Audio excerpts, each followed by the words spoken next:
welcome and welcome back to S.WigginsTV. It's your host, Worldwide Wiggins, and we back with some more dope content for y'all. Today we gonna be doing friendships and fallouts, number 9, between the Squiggly Lane Bloods and the Pasadena Denver Lanes. Let's get straight to it. To fully understand this friendship and fallout, you gotta know the history of how it all came to be. So let me give y'all a quick history lesson. Now, in a nutshell, the Denver Lanes is one of the most reputable and renowned Bloods in the history of LA. They built their reputation decades ago as the Denver Lane Boys, before they was even Blood. And they refused to conform to the Crip identity and had the balls to go up against almost every other Crip gang in the area.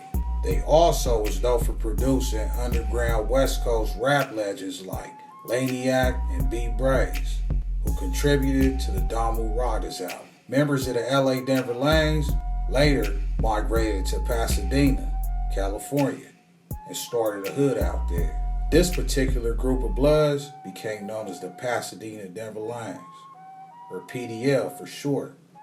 And PDL is the largest black gang in the San Gabriel Valley, and have set up shop even in places like San Bernardino, just to give an idea of how large they is. But today we gonna be sticking to the city of Pasadena for this episode. Now, amongst them, there began to emerge a new group of ninjas that began to take on their own identity. They would later become known as the Squiggly Lanes. But here's a little history of how they came to be. Contrary to popular belief, the Squiggly Lane Bloods was never actually part of PDL. And let me explain why. Squiggly Lane Bloods started off as a PTSD crew called the Five Deuce Boys. The Five Deuce Boys was hustling and doing their thing and would coexist with a much larger PDL, who was already established bigger blood gang in the area. If you from LA County, then you should already know how the gang infrastructure works. Big fish eat little fish. The bigger gangs, for lack of a better word, not to be disrespectful, put pressure on the PTSD crews in the area and smaller gangs to turn their hoods. So the PDLs gave the Five Deuce Boys an ultimatum. Like, in order for y'all to coexist peacefully, y'all gonna have to become a part of PDL. But what the Five Deuce Boys did was they put Lane at the end of their name just to show allegiance to PDL. So they turned without actually turning all the way, if that makes sense. So they basically said, okay, we'll be Lanes, just not Denver Lanes per se, Pasadena Denver Lanes. And because they had the Lanes at the end of their name, the PDL let them exist under the same umbrella, like, okay, these ninjas is cool. They part of us, you know? They one of us. They Lanes. And if you didn't know, here's a story on how they got the word Squiggly added to their name. Because we got the Lanes part, how they got the Lanes, but let me show you how they got the Squiggly added to it. So the Five Deuce Boys would often hang in the alley near a street named Crosby Street, which was known as Sherm Alley. And on that street, they would get their hustle on, pushing one of the most lucrative chemicals in California, wet, Sherm, PCP. And if you know anything about Sherm, when you open a bottle of it, it's so potent, you will often see fumes escaping the bottle in the form of squiggly lines, like the ones you see in the cartoons with some stain. So since they was known for pushing that Sherm in the alley, instead of calling it Sherm Alley, as they did before, they decided to change the name under the guise of Squiggly and put the two together and became Squiggly Lane Bloods. Squiggly coming from the Sherm and the word Lane coming from the PDL identity. Okay, so it's the early 90s, PDLs and the Squiggly Lanes is coexisting. Things ain't perfect, you know. It's always gonna be some friction amongst two hoods in the area, but for the most part, things ain't getting out of hand to the point where people start separating as of yet. But here's where things start to fall apart. Names and events have been changed to protect the innocent, the guilty, and to respect people's hoods. Keep that in mind, and you'll be alright. Major Payne was a beloved member of the Squiggly Lane Bloods. Major Payne was a real hustler. Everybody in the city pretty much knew that's what he was, known for. That was his thing. He was about getting money and respected as a hustler. Unfortunately, Major Payne was shot and killed while sitting in his car. His death sent shockwaves throughout the city of Pasadena. Now, this part is a little bit sensitive, so you know how I get in. I ain't finna go too far, but check it out. Now, before and even after his death, there were certain events that took place. Squiggly Lane Bloods and the PDLs, as far as their relationship, was in a rock and a hard place. But at the same time, like I said, his death caused a great impact, and certain G's from Squiggly Lanes wasn't feeling what happened to him. Now at this point, the Squiggly Lane Bloods and the PDLs were still having a good relationship and still shared parks and hanging together.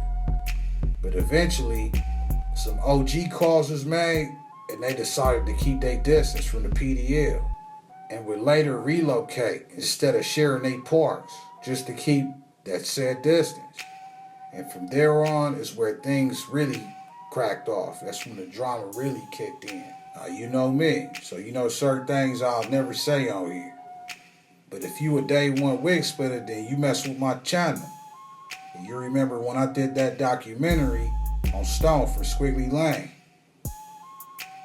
And all I'm finna say is, in his lifetime, he had a lot of back and forth with the PDLs. But at the same time, like I said, even in that video, PDLs even went to his funeral because they even had that much love for him. And that's the cold part about this whole situation. The PDLs and the Squiggly Lane Bloods got a lot of family ties. You got people with cousins, uncles, nephews, and all that from the other side. And if you from the hood in LA County, you should definitely understand this part. You got certain motherfuckers that deal with each other from the other side, and older homies that still kick it to this day, but they know their boundaries, not to bring such and such around such and such before we get ugly. Now, these two went back and forth. I don't know about the alleged specifics, you know what I'm saying, but eventually cooler heads from both sides prevailed. And lastly, in the mid-2000s, it was arranged for a ceasefire meeting between the PDL and the Squiggly Lane Bloods. They would later meet at a church where older homies from both sides would arrange for a ceasefire and peace among both gangs. It lasted for some times, but however, certain events sparked it back up. And it just failed to have that longevity. But I do hope that both sides could come to a decision, whether they not be friends anymore, even if it takes, okay, we don't go over there and they don't come over here. And y'all don't come over here. Whatever it may be, to keep the peace. Because it's been time to get that money and stay out the way. And take care of your children and your family. That's most important at this point. Let me tell you, they got cameras everywhere. And they not playing. They giving out football numbers for nothing. That's going to conclude today's episode of Friendships and Fallouts between the PDL and the Squiggly Lanes. But let me just address this real quick, man. For all you dudes out there, you wondering, man, why you ain't talk about how, bodies, man, and what happened to such and such, such and such. And you got to understand, that's why I could go to these hoods. That's why people can be like, hey, Wiggins, I respect you, bro. I respect your channel. And you don't see nobody come at me with no snitch jacket or nothing weird like that. Because I know what it is to sit in the cell. Can't make bail. Fighting a case. I'm not one of these weirdo YouTubers, bro, that do these type of things. Talk about open cases and bodies that's unaccounted for. No, sir. They not really from the streets, so what you expecting them to do? You know what I'm saying? And they profiting off of, you know what I'm saying, other people's pain. So I like to highlight the positive, give hood history. That's all I wanted to say, man. Nothing much, my ninja. It's Worldwide Wiggins, and stay tuned. We turning up for July. Hey, I got $50 on that Puff case, man. I got $50. He gonna walk no more than 5 years. I'll let your boy, man. Till next time. Gone. Wiggins!